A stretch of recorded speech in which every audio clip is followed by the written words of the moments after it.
بسم اللہ الرحمن الرحیم۔ السلام علیکم۔ گندی سوچ اور پاک دامن بیوی۔ مرد کی سوچ عورت کی پاک بازی، عزت شرافت سے باہر کیوں نہیں آتی؟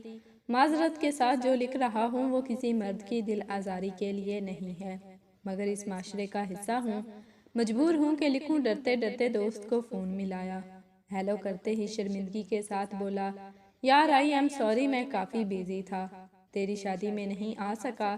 دوسری طرف سے پہلے سست سی تھکی آواز آئی، پھر خوش و خرم لہجے میں جواب ملا، جا تجھے سارے گناہ معاف کیے۔ کچھ ادھر ادھر کی باتیں کی اور پھر جلدی سے نو بیاتی دلہن کی داستان سننے کو چند باتیں کر لیں۔ ولیمہ کب ہے تیرا؟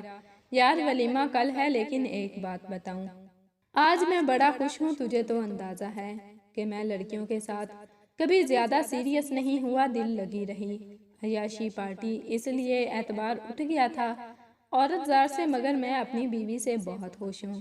ارے بھائی، ایسی کون سی گدر سنگی ہے تیری بیوی کے پاس کہ تو اتنا خوش ہو گیا؟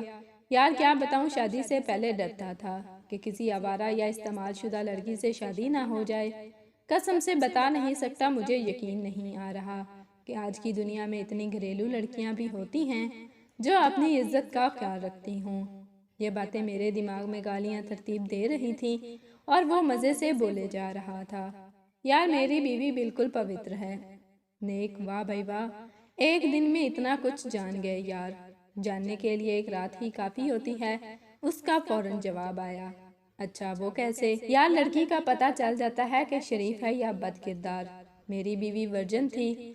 اف توبہ، میرا سر گھومنے لگا کہ بے حیا کیسی باتیں کر رہا۔ اگر پہلی رات اس کی بیوی ورجن نہ نکلی تو اس وقت اس کی حالت کیا ہوتی؟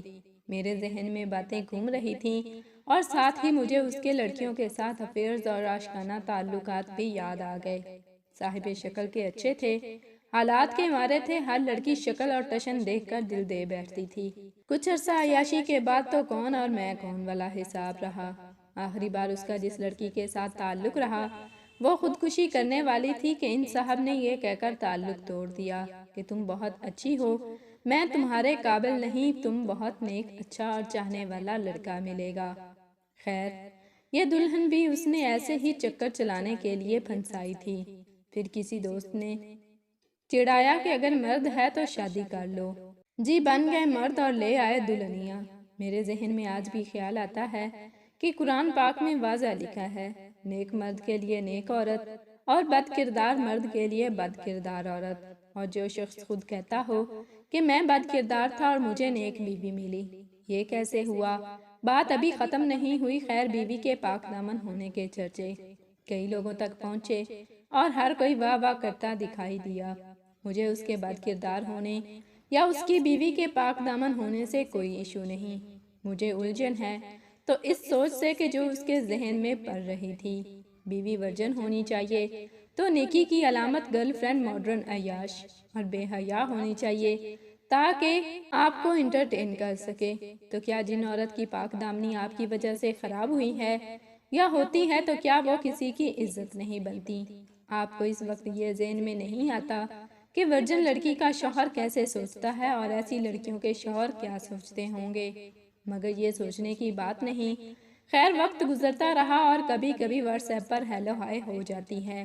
ایک دوست نے اطلاع دی ہے کہ محترم کو پھر کسی سے عشق ہو گیا ہے اور آج کل گھر میں فسادات شروع ہیں، بات طلاق تک پہنچ چکی ہے، دوسری شادی کی خواہش ہے اور جو لڑکی پسند کی وہ طلاق یافتہ ہے، بیوی کا رو رو کر برا حال ہے اور بد دعائیں دیتی ہے کہ محترم کے ساتھ شادی کسی نہ کردہ گناہ کی سزا ہے۔